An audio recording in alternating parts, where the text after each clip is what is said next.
So whenever there you see an opportunity, you just have to grab it and go for it.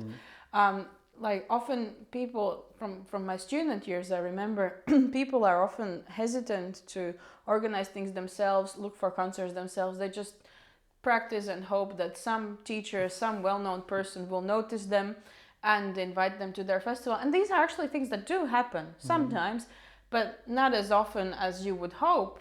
And in the meantime, you can fill all the rest of your time that is available for performance with the activities that you organize yourself. Yeah. Well, welcome Magdalēna Geka to my home here, and so very happy to have you in our living room. Thank you. And very excited about this talk because of few reasons. So I known you for quite a long time, and it was amazing to see the progress of your musical life over the past 8 years. You are now a part of a quartet. You recorded your debut CD. You were nominated for the Opus Classic Award, and all of these great things are happening to you. And I think it would be amazing to know the steps that took for you from, being in school to come into where you are now. So maybe you can just introduce yourself a little bit, and then we talk. So my name is Magdalēna Geka. I play the violin. I have been living in Paris for 13 years now. I moved there when I was 16 to pursue my studies in violin. And today I'm a freelance artist. I mostly play string quartet. I'm a part of Quatuor Aquilone for 7 months now. And I also play recitals in France, in Latvia, sometimes also in other countries. And sometimes I play with orchestras, either as a concertmaster or as a tutti player, depending on what life brings on table. And I'm really, really passionate about music in general, but especially about the 20th century repertoire. Of course, I have worked with many contemporary composers on their premieres. I have premiered quite many pieces from solo violin to ensemble pieces. So yeah, that's quite my cup of tea. Nice. How did you end up now in this quartet you are doing? How did that happen? This quartet, I had actually known them for years. We all studied in the Paris National Conservatory back in the day. And when I was previously playing in a trio, we actually met often in different chamber music academies with them. So I've known them around for many, many years. And actually their former first violin studied with the same teacher as I did in the Paris Conservatory with Svetlin Rusev. And they were looking for a first violin, and I was actually one of the first people they asked to come to try out. And apparently there were many people from behind the scenes who were rooting for me, which was really, really cool. And it was quite a big trial period. They tried out many, many violinists to be sure of their choice.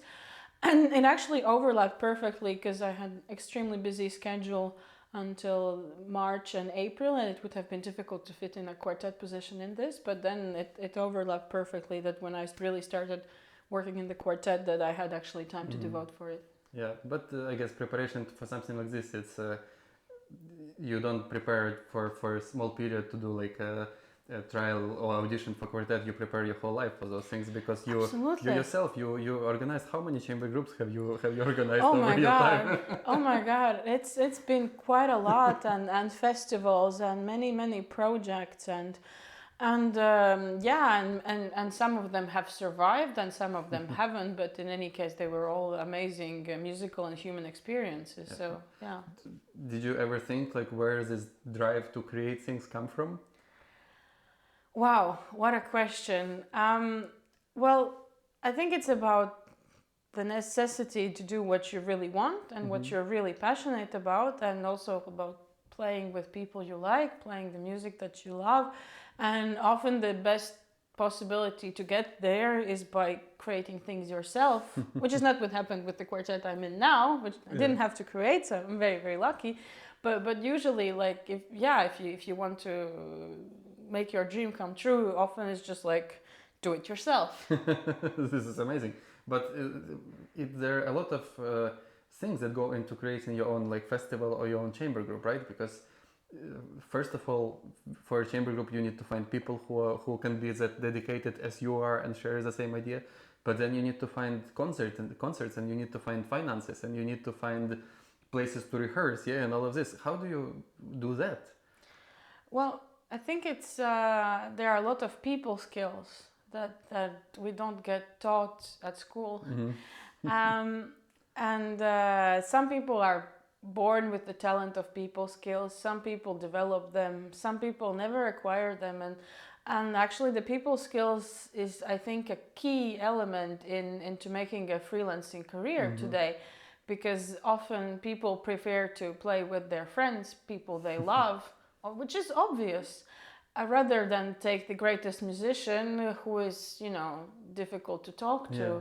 So I think it's very important when you're a young musician to first of all be able to convince people, because you always need to be able to defend your ideas. For example, when you go see a concert organizer, you have to be able to present them with your idea, explain them why they should take your ensemble and not some other ensemble. Why should people give you money for making your ideas happen? Why would this chamber group be great? Maybe some musicians, they have doubts, or they prefer to go with more comfortable living conditions, which is also very understandable. So being able to defend and and convince other people of your ideas and of your view of things, and being able to convince, but also being very friendly, I think that's very, very important. And sometimes when we just lock ourselves in a practice room, we don't learn how to do this. Yeah. Finding concerts, yeah. So when you organized the group, you found the places to rehearse, you did all of this. How do you then find concerts to play? I always think the easiest is to start from where you come from the places you are. For example, my first chamber music festival that I organized was here in Salkrasti, my hometown. And everybody knows me here from when I was just a little girl. And I think them seeing me going from this little girl who went to the local music school and participated in local talent shows to a Paris conservatory student was very impressive. And I was probably convincing enough that they were, okay, we will go ahead with this idea and give you money. And then I managed to expand it to other concert organizers, other venues, other cities in this country, and then also in other countries. So starting from the place where you know people, where people trust you, I think is the best idea, and then try to expand it. Very important key is to never save money on invitations for concert organizers, even if you have to buy them out yourself. It's always worth it, because whenever you play in a place, it's always a good idea to check out every festival that's around, every concert hall that's around, every major journalist or a music critic that lives in the area, and just send them an invitation. And of course, out of 30 emails that you will send, maybe 2 will reply, but it's still worth it, because then maybe you get one concert out of this, and then you invite other 30 people, and that's how you're growing your network. Also, you start with the school when you're studying. You can always propose individual projects. Sometimes there are concert organizers who are looking for young talents who play for free. Then you get to go in a festival. Then you can invite other concert organizers to come to this festival, or journalists, or whatever. And I think this is just how you slowly build your network and your career. Yeah. So you need to be on public, because when we are in a rehearsal room, it's all very good, but it does not really make people know about you. For example, invitations, and getting people into your concert, because in the end it's the most important thing, that someone hears you live. Yeah. And then they can, if you have something to say with your music, people will hear it. And also I don't think you should hesitate to write to, for example, local radio, to say I would love to come and talk about my festival. I would love to, and then maybe in 3 years they will be the ones writing to you. Oh, we know there's a festival coming. Would you like to come talk about it? But at first you started with yourself. Also, the thing with great schools, such as Paris Conservatory, where I went to, is that there are many great students. And often also when you're a foreigner studying abroad, for anything that comes to conservatory promotion, they will often prefer either the students that are hardly pushed by their teachers or the ones that are locals. For example, I will never be a French person. I will always be a Latvian person, even if I get the French passport. So you have to be aware that probably the conservatory will be less interested in promoting you unless you're like the one brilliant student in a small town with only one conservatory. There will not be that many options. So whenever you see an opportunity, you just have to grab it and go for it. Like often people from my student years, I remember people are often hesitant to organize things themselves, look for concerts themselves. They just practice and hope that some teacher, some well-known person will notice them and invite them to their festival. And these are actually things that do happen sometimes, but not as often as you would hope. And in the meantime, you can fill all the rest of your time that is available for performance with the activities that you organize yourself. Yeah. Also, I think it's very important not to wait for too long, because maybe we have a little bit of this perfectionism in us, and we go to the room and we practice something and we're like, oh, but this is not ready, but I still want to improve, and it's very good. But at the same time, we shouldn't put things on a pause until we feel that we are 100% ready, right? I don't think it exists feeling 100% ready. Usually when you feel 100% ready, then something's wrong. Yes. But often there are also these conceptions that you just have to practice hard and win a big competition and then life will happen and career will happen. But actually, when there, first of all, competitions usually work for any very specific types of people. I sometimes get super nervous and I can completely lose my ability to play the violin. It's something that actually I know sometimes happens to me, and I'm sometimes struggling with it, like many people. And competitions are really great for people who have very strong, solid nerves. But actually, the most important thing is that you want to find your public. You want people to be very touched by what you're doing, to feel very spoken to. And so at the same time, even if you have these tough nerves, the most important thing is that as a musician, you're very vulnerable and you really tell what's in your soul. So balancing tough nerves with being vulnerable, it's really, really delicate. And actually you learn to balance it, I think, best while playing concerts, not while practicing. Right.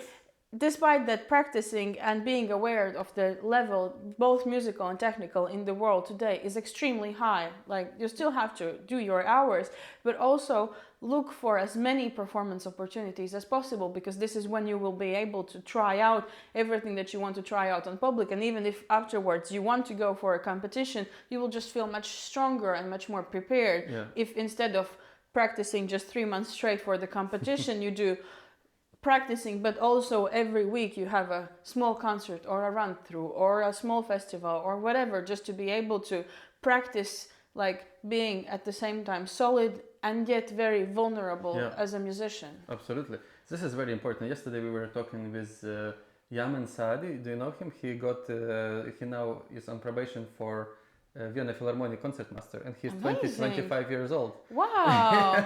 And we were talking with him yesterday, and he was speaking just about the same things. He was like, well, how do you prepare? You have to play all the time for people, and you should never say no to any kind of performance opportunity. You at that stage when you are building up anywhere, for 2 people, for 1 person, you just perform, and also you never know who listens to you, right? When you perform, you never know who is in the concert hall. Absolutely. And even there are some violinists who say, oh, I don't want to go for the orchestra, I don't want to go for a tutti job, job is not for me, which can be true for some musicians. But even playing gigs as a tutti player in a symphony orchestra, you learn so many skills. First of all, you learn the repertoire, which is amazing. You learn to play under good or less good conductors, but the most important is you learn how a group works and how you can learn to fit in a group, both humanly and musically, because so many people won't win their auditions and don't pass their trials because they're lacking the fitting in the group, because we all want to feel very special and that everybody is listening to our opinion, but you have to also, as a musician, be able to fit in a group and maybe sometimes tone it down in your temper, which is not easy. But because if you need that job, you need to be able to land your trial and also be top player as a musician, but also be a top colleague. Yeah.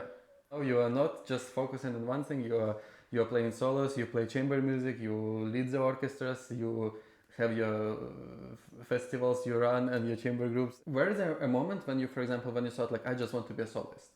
And did you then change something, or did it just naturally go into all of these different directions just because you're passionate about all these different ways to make music? Actually, it all started from a necessity to survive and the fact that you never know what will happen in life.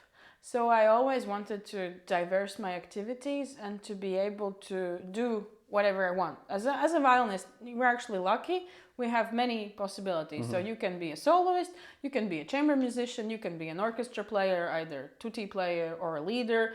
You can also play in chamber orchestra, and you can also teach. And then there are many other activities that you also can do as a violinist. But these are pretty much like the main things that you can do. And I actually like all of them.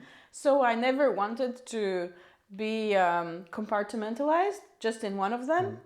And then the next thing is that, okay, so then you look in on a timeline. So what can I do only now?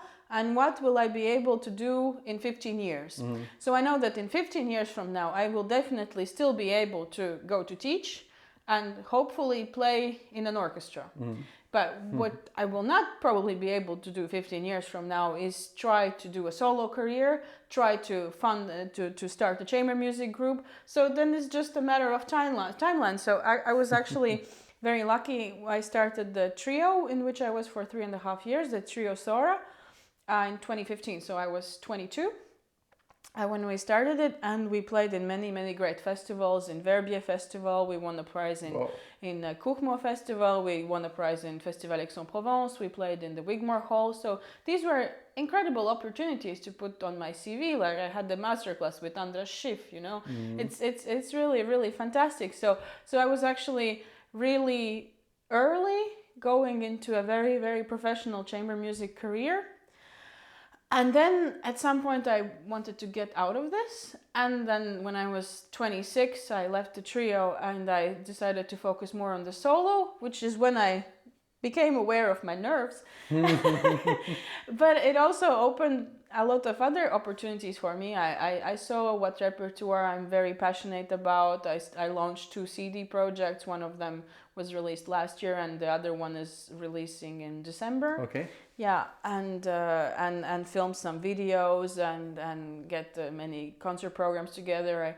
I started having 2 permanent pianists I play with, more diverse chamber groups, and then actually all of that led me to the quartet, which I am now. And then I hope that someday I will actually be able to play more in orchestra. I really miss playing in orchestra. I love playing in orchestra or lead. And I hope one day I will be able to do pedagogy, because I have a pedagogy degree and I am really passionate about teaching, and I actually used to make my living as a teacher. Okay. When I arrived in Paris when I was 16, and I taught a lot for about 8 years. I was teaching really a lot, and it depends. Some people maybe don't have this survival gene or necessity to diverse. I, for example, cannot do just one thing. I need to do several things. I can have a main thing, but I need to do several things on the side just to get more inspiration from, change perspective on things. Also, it allows you to appreciate more what you already have. I think it depends on each person, and just never close the door. Leave every door open. This is very good advice.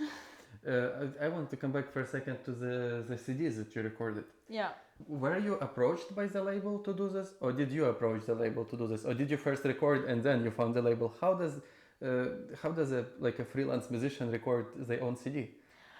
So I had similar but different experiences with my 2 CDs. So the first one is the violin sonatas of Latvian composer Maija Einfelde that I recorded here in Latvia from the label Skani, Latvian label. And I approached the Skani director, Egils Šēfers, with my repertoire ideas that I would very much like to record a Latvian music CD.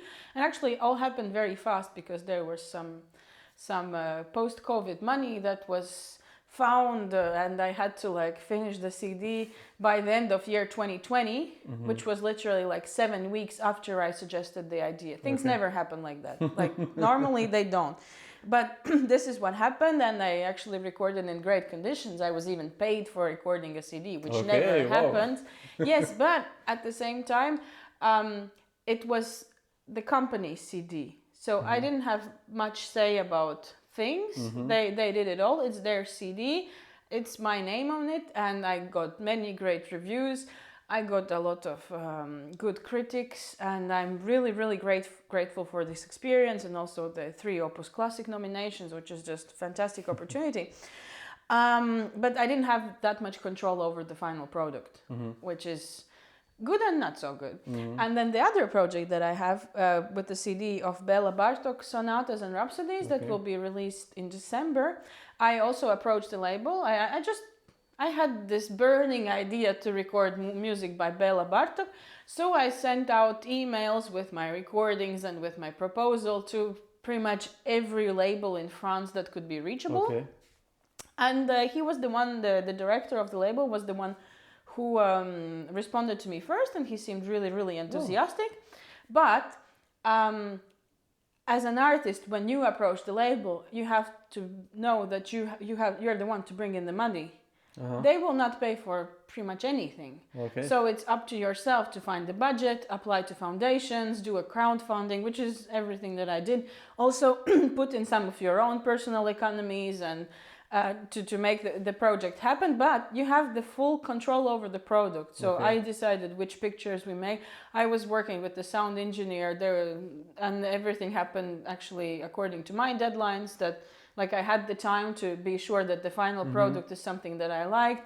I found a musicologist who wrote the texts. I also supervised all the translations. Like I had a lot of say because I'm in the end owner of the recording, and I'm just giving the label the distribution rights. So it's very different, because if the label has a lot of say, it can be good and bad. If you have a lot of say, it can be good and bad as well, because it depends on the label, their promotion strategies, and your own promotion strategies. And But I guess then, so when you go to the label to record something, and you have to bring all the money by yourself, for example, then is a good thing about having a label just a distribution network?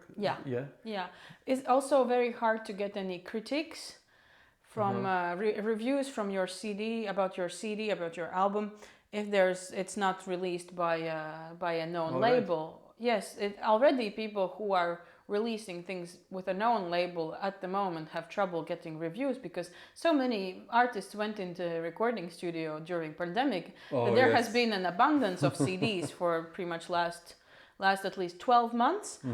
And if you are just distributing a recording as an independent artist, it's good for promotional value. It's like your card, you know, that you give to somebody, but it most likely it will not be reviewed in music magazines or on internet.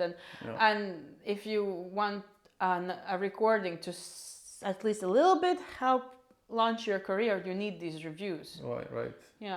Well, reviews are important, because it's just really like to be able to put that one quote somewhere, of course, from a known magazine or from a known person. And something different than 3 dots, exciting 3 dots. Which is what people do. This is great excerpt. But sometimes, you know, it's hard, because when, for example, when I build websites now, and then you have to go through a lot of information, and you also, like, for example, you want to put like that CD on the website, and you want to have a quote, and you go through the reviews. Sometimes it's so hard to find like that one sentence Of or half a course, sentence that yeah. is like, because review might be very, very nice, but there wouldn't be this like one catchy phrase, you Yeah. know, to, so maybe something for reviewers to think always about, always include one catchy phrase, you know. Please do it. It will make our lives easier. But that maybe it's also an advantage when you get reviews in a foreign language that you can manage the translation in a way that you get that one catchy phrase. Yes, that's true. That's true. Yeah. But okay, so your CD is coming in December, you say, Yes, yeah? yes. Wow, amazing. I'm very excited. The cover is great. It reminds me of Star Wars. Oh, looking forward It to has the laser sword. Wow, great. So one important thing also, like, so you speak about like distribution network and of, for example, of labels, yes. What about musicians live online? Yeah. So what about the distribution power of your Facebook and Instagram and a website and things like that? Do you have to, like, as a freelance musician, take care of those things? Of course, it's very important that you build a network of your fans also online. It's not always easy. It really depends on people. There are people who love Instagram and TikTok and who love to show their lives, show their practice. And there are actually great examples of musicians who manage to build fantastic careers just starting from Instagram, from beautiful pictures.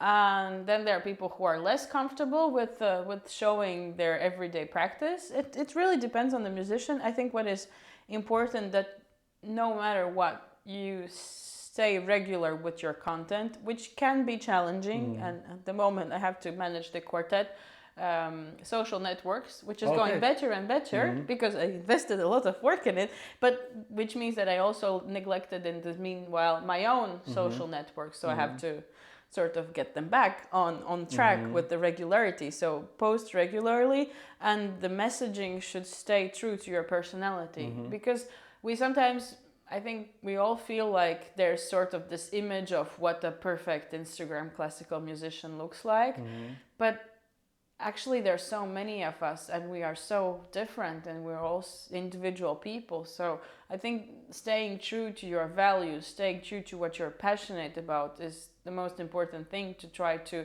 spread as a message when it comes to social networks. Yeah.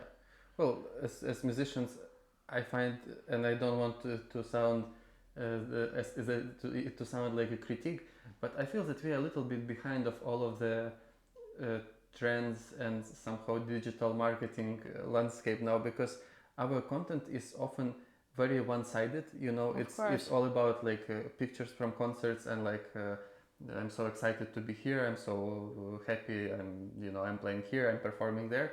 But this is like, if you would imagine that like some non-music related brand would just be pushing at you all the time, like, this is my product and this is my product and next week is new product and last week was another exciting product, because we do like self-promotion in this way, but we don't really deliver much value to people, because it is interesting, of course, to see like pictures from the concert, but at the same time, if it doesn't have some kind of story, like it gets boring quite fast, and people still might react, but you don't really get anything out of it.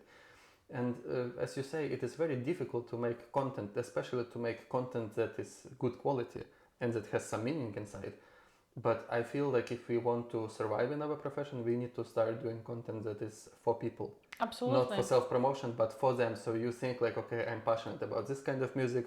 I'm passionate about maybe this composer or this, I don't know, or old French violins. And you create a community around that subject. And you consistently support that community, because we need to bring people to concert halls. Absolutely. And also, like, we as musicians, we need to be responsible for the fact that we need to talk to the audience, and it's not only responsibility of a concert promoter or a venue to bring people in. It's also our responsibility.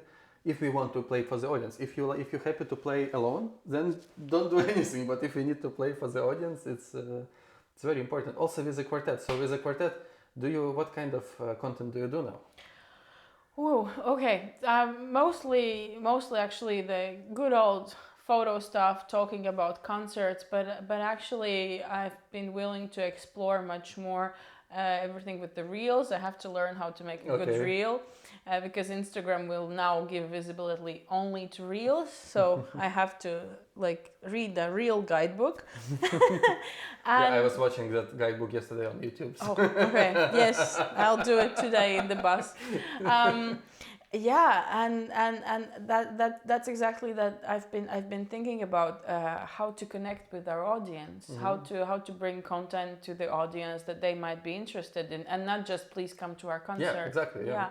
There are so many things in the classical music world and chamber music world that people don't know about, that maybe they don't see all the behind the scenes stuff about how often do we fight or how do we argue about music, and things that are maybe difficult to understand for some people, and just like sort of explain them. Yeah. Because it's sometimes so specific, like we can get so passionate about tiny little details and break whole musical relationships about tiny little details, and then actually on the very day they don't matter. But it's fun to see how passionate we are, and I think that's maybe the main thing that can get people interested, is that when you're really passionate and you want to talk about it and make people also curious about what you're doing. I think that's how to work with social media today, hopefully. But you know, good pictures are always good. Yeah, it helps. It's a good value.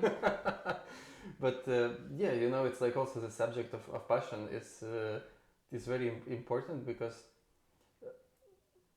I myself don't go to concerts that often anymore, because first of all, I play a lot of concerts, so then you don't have so much time. But then on the other hand, because very often I come and I leave the concert hall unfulfilled, even if it's big names often, and because sometimes it's you can hear the perfection in the sound, and you can appreciate a lot of things, technical things, and you can appreciate the work that has been done, but you don't feel touched by the music, and you don't feel drawn into it. And I think it's because also as musicians we are maybe